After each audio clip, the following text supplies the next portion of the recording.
Hey everybody, this week we're going to talk Poison. We're going to go through all the CDs, the little bit of vinyl that I have, singles, cassettes, whatever I have, all things Poison. So let's get to it.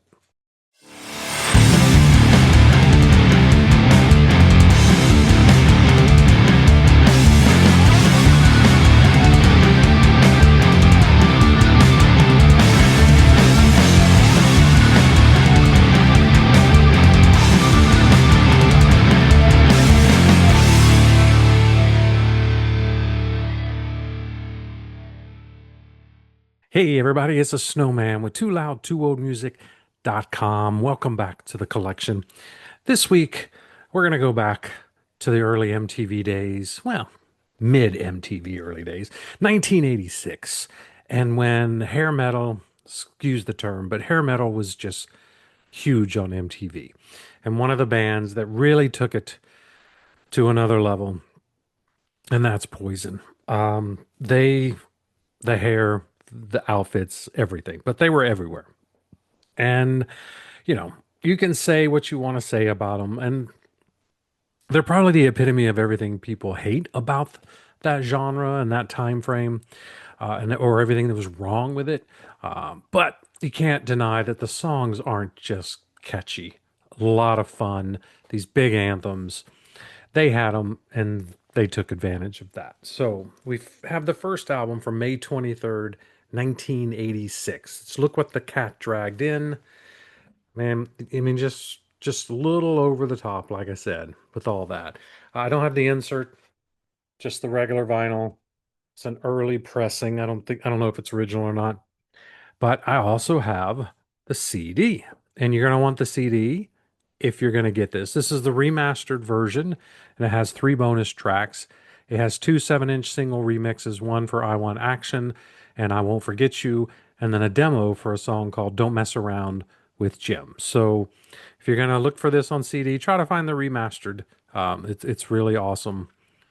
Um, Oops, and I'm trying to break it here. What can I say? They're really nice. Like so, definitely worth the extra if you can find it. And the album's not my favorite of theirs. Some of the songs don't really hold up. They're really dated. But the ones that are just classic songs, I mean, you just love them. So, Talk Dirty to Me, Cry Tough, I Want Action, Look What the Cat Dragged In. I mean, the old line, CC, pick up that guitar, baby, talk to me. I mean, come on. It was just memorable, a very visual band. This album went 3 times platinum in the US, so they obviously were doing something right. And the next one, did they have the sophomore jinx? And I have to say, no, they did not. On April 27, 1988, we get Open Up and Say Ah. This cover is incredible. I absolutely love this cover. Great pictures of the band in the back. Um, this cover was very controversial. We do have the insert here. So you can find these around, and they're going to have the black across the top and stuff. And because apparently I don't know what is wrong with this. I think it's fantastic. But this was the era of what, the PRMC that was trying to get a lot of stuff banned. Um, but yeah, just great album. I have that on CD as well. And we have the remastered version here with two bonus tracks, Living for the Minute, and the other one's an interview. So, don't really care about the interview, but this one does the green instead of the pink, um, which is fine with me. And if that wasn't enough, I also have the cassette. Um, so, yes, I have this in every format. I don't think there was an 8 track. But I also have a couple singles from the album. We have Your Mama Don't Dance, and here's the flip. I think that is the song on both sides. So we have, yeah, it is. It's same song on both sides. So just a promotional copy. And then the other one I have is Nothing But a Good Time. Um, and this one might be a promo as well because it's Oh no, it's got Look But You Can't Touch is the B-side on this one. It just didn't say it on the back. So my two singles, that's the only singles I have, and they're from this album. So but this album, like I said, April 27th, 1988, it proved that they weren't just a one album wonder. The first single was Nothing But a Good Time, that opening guitar riff. It was great. A couple of their biggest hits came from this one with Fallen Angel and Every Rose Has Its Thorn, which was, I think, their only number one song. The album peaked at number two. A couple of my favorites, I love Love on the Rocks and Back to the Rocking Horse.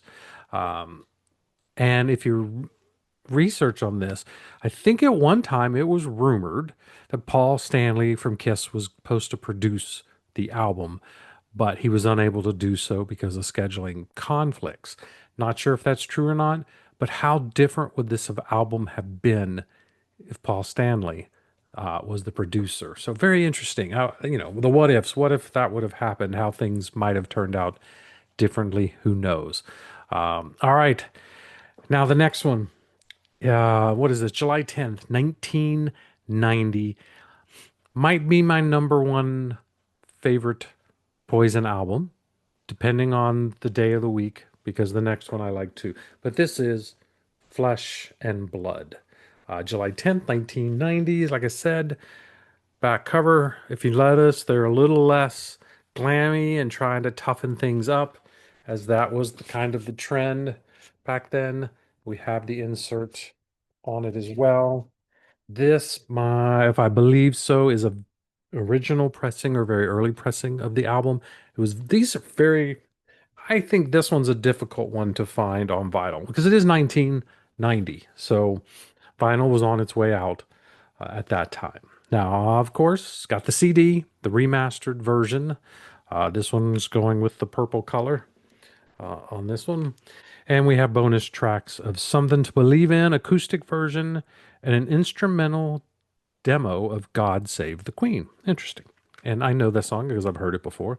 So there's that. And then this is one I also have the cassette for.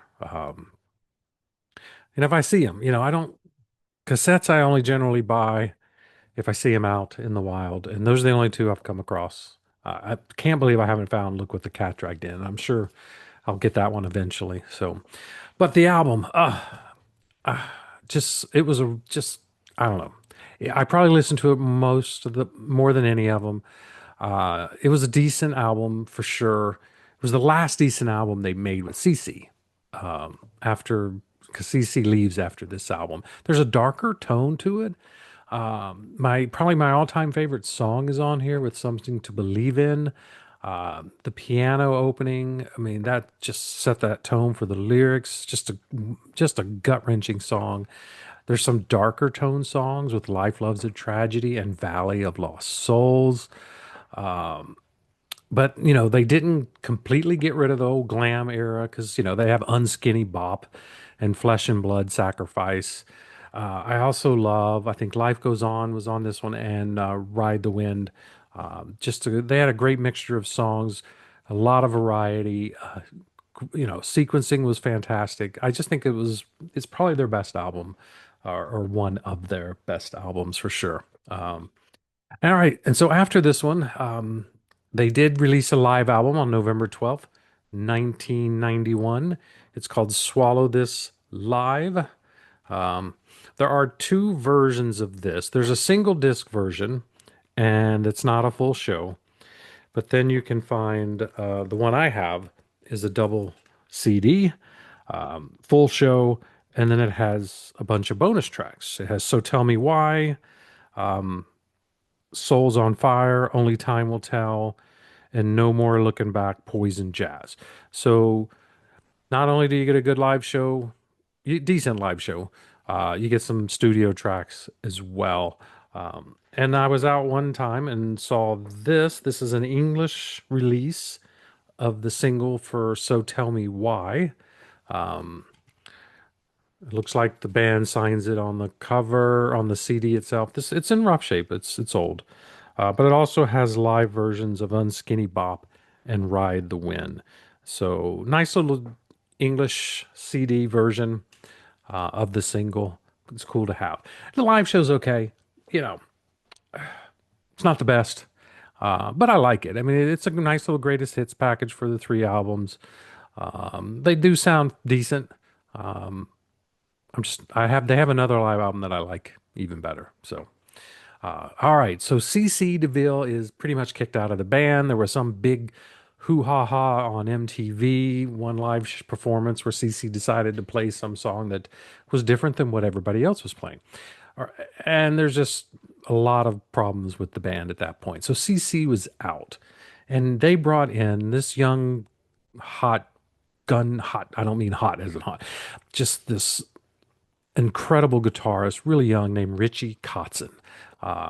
He completely changed the sound of the band. Now, they were leaning a little more bluesy in the last album, but with Richie's style and everything, they really changed things up. And this would be my other number one album, depending on the day of the week. So some days I like Flesh and Blood better, some days I like this one, and that one is Native Tongue. Came out February 8th, 1993. As you can see, it's a darker band. It's a tougher looking band. And this is the a reissue of the vinyl. It is a really hard one to find. It's only on black vinyl, and you know what black vinyl looks like. Really incredibly hard to find the originals on this, and if you can find one, it's extremely pricey. So I was really happy when they reissued this one, and I grabbed a copy of it. And that is my last vinyl I have of the band. So everything else is going to be CDs. And then here is the CD of it. Looks just like the album. And then I like the dark brown on the CD. So it was their fourth studio album and the first one with Richie. And Richie was not in the band very long.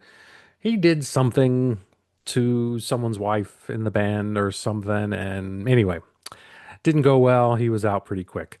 And he's one of my favorite guitarists out there. And back then, he was just, I think he was only 23. So he was really, really young. And he just brought a whole new level of songwriting and maturity to the band. And I just love his bluesy style. So a lot of great songs. I think I love The Scream, Stand, Stay Alive, Until You Suffer Some Fire and Ice, Theater of the Soul. And I could go on because there's a whole lot of other things. I kind of would like to have seen what these guys could have done with Richie in the band longer, but I understand you don't do what he did and stay in a band very long. So that's fine. That's the way it goes. All right, then on November 26th, we go a few years. November 26th, 1996, we get the greatest hits album, 1986 to 1996. There are, what is that, 18 tracks. This has two bonus tracks on here. We get Sexual Thing, which is previously unreleased, and Lay Your Body Down, which is also an unreleased track. So you get, you cover the four albums. You cover the four albums really, really well here. If you just want the best era of this band, you can't go wrong with this CD right here. Then the band, they really disappeared after the live album and after Native Tongue and stuff. But in 1994, they actually did start working on a new album with a guitarist named Blues Saraceno. I'm sure I butchered that. He was hired after Richie was fired, and they did work on a few things. But the album was put on hold. Bret was in a wreck. He wrecked his Ferrari and was injured. By the time they got back to recording it, the company decided to release the greatest hits album instead. So that delayed things. The music industry has changed significantly from when they were doing stuff, but that's okay. So on March 14th of 2000, we get Crack a Smile and More. And mine is the Japanese version. This thing is just loaded. There's 20 different songs on here. I love this album. I'm going to admit it. There's a mixture of some old school Poison and some of then there's some of the stuff that has the grittiness of Native Tongue. And then there's just some outright fun stuff. I mean, I think they finally released it because fans knew about this, wanted it, and they added a whole bunch of stuff on here. Just fantastic.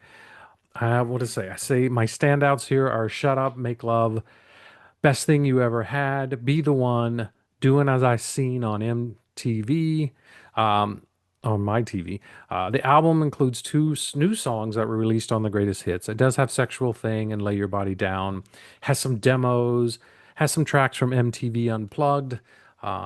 It's just a must-have. If you've never heard this album, it's a fun album. You need to grab it.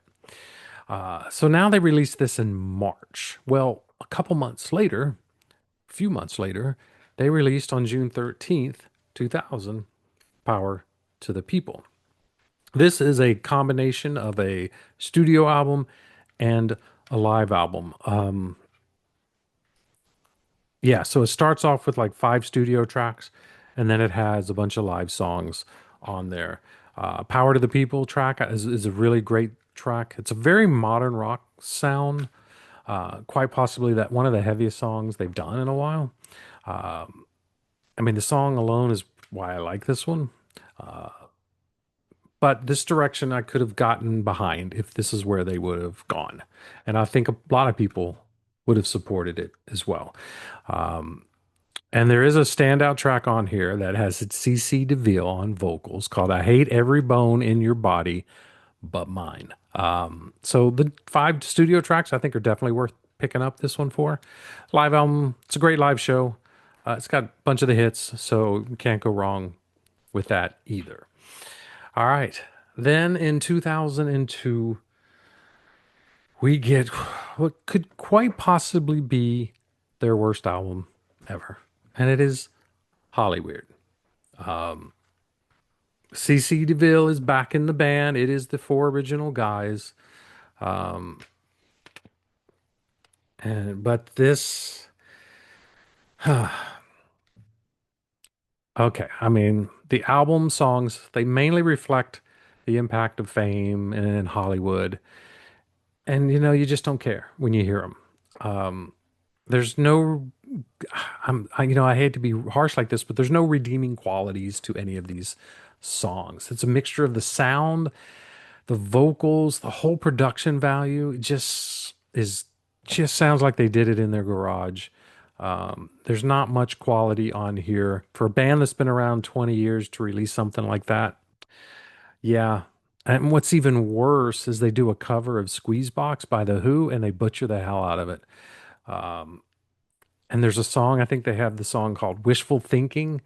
To me, it feels like it's ripping off Smells Like Teen Spirit. It's with that opening guitar riff that they have. I mean, there might be some good songs on here for some of you, but just the production value kills it for me. So that was enough beating up that album, and I'll move on. But I do not like Hollyweird. It would be my worst Poison album of the bunch. All right, August 5th, 2003, we get another greatest hits album. This is called Best of Ballads and Blues. A lot of different songs than what are on the original greatest hits. So you get a lot of ballads, but you get a lot of blues tracks too. And, the band they started doing blues really, really good. So not a bad greatest hits album if you're on the blue, if you like the blues and you like the ballads, it's probably worth picking up for you. So now the band wouldn't, they don't release, Hollyweird is really the last original studio album they've ever put out. They do have another studio album, which we're going to get to. But that's the last studio one they put out. So they're just putting out greatest hits albums at this point. So now after 20 years, we have April 3rd, 2006, The Best of Poison, 20 years of rock. You know, it's got a new track on here. We're an American band. It's a cover. So what? Um, yeah, I mean, no different than the other greatest hits. It's a bright, colorful cover, which is about all I can say I like about it. And then we get another greatest hits just a few months after that, but this one's a little different. Came out July 4th, 2006. This is Poison, Great Big Hits, live bootleg. So we only get 10 tracks on here. They're all live tracks. Guessing maybe they don't really tell me what show, but oh, here we go. Recorded live in Nashville, Tennessee, in Atlanta, Georgia, and in Charlotte, North Carolina in 1999. So various tracks thrown together. There you go. What can I say? Then we get the last studio album they've ever done and might ever do because they say they don't want, no one wants a new album, which is wrong. We would want new albums if they sounded better than Hollyweird and sounded better than Poisoned. So this is a covers album, and I'm assuming when they say Poisoned that the songs are in Poison's style. They it might be. Doesn't really sound like much to me. But having a disaster as Hollyweird putting this out really didn't make me feel any better. Covers albums, it's simple. Change them up. If you want a good covers album, make them your own. And they don't do that. They just kind of stick to they stick to the original for the most part, which when they do that sounds like bad karaoke. So this is what you're getting is bad karaoke. Now, I will give them a point. They did try to do Justin Timberlake's song Sexy Back. So thinking outside the box of what a rock band should sing, they went with that. I'll give them a point for that, but that's pretty much it. So yeah, there you go. All right, a couple years later, on August 26th, 2008, we get 7 Days Live. Now, if you have the US version, you only have 11 songs. But if you get this from Europe or anything or anywhere else in the world, you get the whole live show, 17 tracks. And this was done August 1993 at the Hammersmith Odeon in London. So it's the Native Tongue tour. So Richie Kotzen is on guitar. Wow. Okay. This I like. Now, I don't think there's a Richie Kotzen solo on here, which they should have done. But man, he's such a good guitar player. And it's a good live show. So I do like this one. That gives you a good variety of songs that covers all four albums up to that point. Plus, it's got Richie. So you get a live show with Richie on it, and he was only on one album. So to me, that right there is pretty awesome and worth getting. There is a DVD out for that show, but the CD has one additional song with Your Mama Don't Dance, which is funny because usually the DVD has the additional songs because they can get more on there. But the CD's got the extra song. So strange, but so it's worth getting. All right. Now we're just down to a couple more greatest hits albums. So this one came out in 2009. It's called 10 Great Songs. And yeah, I mean, there are 10 great songs. Just, they're all from the first few albums. So if you want a greatest hits album, get the original greatest hits album that they put out, a long time before. And then there's the Icon series. So there are two actually icons, Poison icons. There's an Icon and then an Icon 2, which is a 2 CD set. I don't have that one yet, but I found this one when I was out and I grabbed Icon. So these are always really good. This one came out in 2013 on March 19th. It's only 12 songs, covers in the first four albums like everything else. So icons aren't bad. They're really good collections. Again, though, the original one or the blues one, those are the two best ones you're gonna get. And that's all the Poison stuff I have. The only other thing I have is I do have a Bret Michaels solo album, and this one is custom built, which came out on July 6th, 2010. I think it's his third solo album. This one only has 12 tracks. I think the digital has a couple more additional. The one thing about Bret Michaels solo stuff is I call him the repeat offender because it seems like there's songs from every solo album on every solo album that are the same.